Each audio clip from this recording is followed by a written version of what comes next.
Nagulat ang mga netizens sa social media post ni Sanjo Marudo na kasal na sila ni Rhea Atayde. Pinahagi ng aktor sa nasabing post ang 3 photos mula sa naganap na secret wedding nila ni Rhea.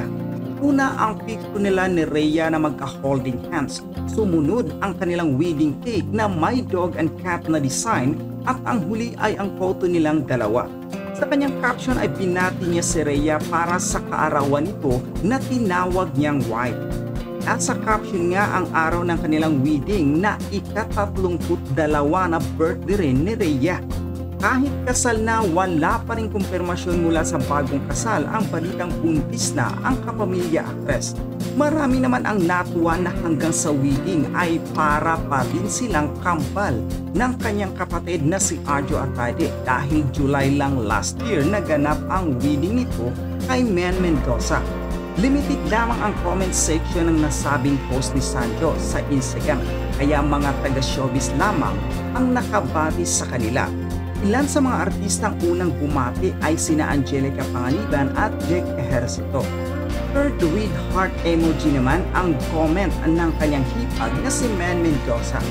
Sa ngayon ay wala pa rin post si Rhea maliban sa shinare niyang Instagram story ni Men kung saan pinost nito ang wedding picture niya at Sanjo na magkayakap. Wala pong kaalam-alamang marami na nung nakaraang Sabado sa opisina po ni Mayor Joy Belmonte ng Quezon City ay nagpakasal na sina Sanjo Marudo at Rhea Atayde. Congratulations! Congratulations! Opo, napakaganda at least, di ba? Sa mga agam-agam-agam. Yan ang maganda na, di ba? Bigla, pag may desisyon, may gustong gawin, pakasal, tapos, wala na mga kuhalit pa. Nung nakaraang linggo, meron ng mga nabablind item na showbiz couple na nakatakda ng magpakasal pero walang ingay. At ito na nga po yun. Noong Sabado po ito, March 23, at inilabas na lamang po nila ang kanilang retrato pagkatapos ng kanilang kasal, ang video. Marami pong naliligayahan dito sa relasyon ni Sanjo Marudo at Rhea Atayde. Napakasimpleng bata, napakasimpleng magsing-irog, ika nga natin na ngayon ay talagang kasal na, di ba? Okay. Nakakatuwa.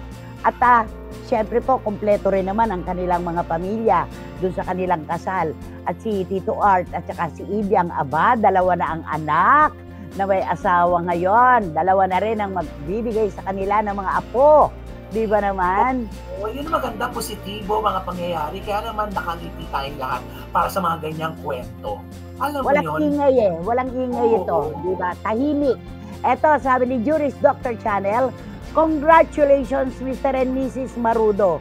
No rush or pressure sa kung kailan ninyo ibabahagi sa publiko ang magandang balita. Basta kami ay masaya na nag-aabang sa inyong opisyal na pahayag kung totoo mang pregi na si Rhea. Totoo naman po yan, huwag po nating pilitin ang panahon. Sa kanila po nang galing ang kwento ng kanilang pagpapakasal. Sa gitna po ito ng katahimikan, wala tayong kaalam-alam. Malay natin, baka isang araw, magsalita na rin ang mag-asawa tungkol naman sa kanilang personal na buhay, di ba? Kaya antay-antay lang tayo, natin pangunahan ng lahat para hindi tayo nadinega. Ganon, di ba? At kung totoo po na nagdadalang tao na ngayon si Rhea, isang napakagandang regalo po sa kanilang pamilya ang pagdating ng isang sanggol. A baby is always a blessing, di ba? At matutuwa niyan si Tito Art at saka si Ibiang. Dahil nung ikasal si Congressman Arjo Atayde at saka si Men Mendoza, apo kagad ang kanilang hiling, di ba? Yan, na magpapasaya sa bahay nila, mga angels ang hinihintay nila. True. Kanina nag-text sa akin si Lara May Abrigo. Ang sabi niya, Nay, nagulat din po ako sa kasalang Sanjo at Rhea. Parang agad-agad po pala ang kasal. Akala ko po kasi mahabang engagement. Ang mahiwagang tanong po, ay buntis po ba si Rhea o talagang, etong mga tanong talaga, may tanong talaga. Ayaw nilang bitiwan ang momentum. Alam ko po, may kwento kayo mamaya. Eto na ang kwento, di ba, Lara May Abrigo? Sabi ko nga, hindi tayo nagpapahuli sa mga senaryong nagaganap sa showbiz. Ayan. At maligaya po kami para kina Sanjo Marudo at Rhea Atayde. Ayan. Ito pa, ang dami pa ditong Finally, Zanjo got married after din naman ng ilang pakikipagrelasyon. Ibig sabihin, he finally found his love. Kay congratulations sa newlywed, sabi ni Dan Clavesillas. At eto pa, best wishes Zanjo and Rhea.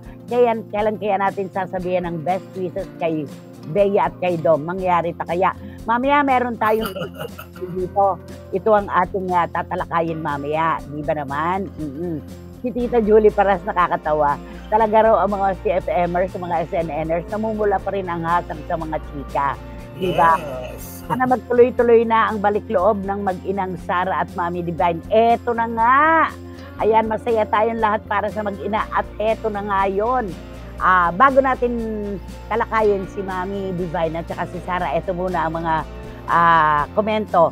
Congrats, Rhea and Zanjo. Nakakatuwa naman. Bagay kayo at napaka-positibo ang dating nyo. Tahimik lang kayo. Sabi ni Tita Nene Olanday at sabi ni Marichu, ang ganda ng buhay pag-ibig, no? Nice, smooth lang. Walang pakieme-kieme. Mismo, Marichu Permission Espiritu. At sabi naman ni Dan, ay, okay, mamaya natin tatalakayin yan, anak, ha? Talagang yun pa rin talaga ang isinisingit nyo, ha? Congratulations to their reunion. May their love remain strong and unbreakable. Sabi naman ni Wating-Wating ng London. Tama, diba? Tapos sabi ni Ching Bautista Silverio, nandoon ba sa kasal ang parents ni Zanjo? Curious lang, anak, magkabilang panig, may blessings ng kanilang pamilya. Ching Bautista Silverio. Kasi di ba balitang-balita kasi yung isang girl, di ba, hindi yata nakilala yung pamilya ni Zanjo, di ba? Opo, at saka welcome na rin ng mga kapatid ni Rhea, tapos yung mga kapatid ni Zanjo, welcome na rin kasi nagpupusa sila. Welcome to the family, Ate Rhea, di ba? Sa Marudo Farm ang nakalagay. Nakakatuwa, no? May mga bendisyon. Teka, mas interesado ako kina Mr. and Mrs. Marisol kaysa kung magpapakasal sina Bea at Dom. Pero pag Kim Pao ang magpapakasal, uuwi ako. Ay, naku, uuwi sa Herminia Carrion. Talagang Kim Pao ito talagang ganon.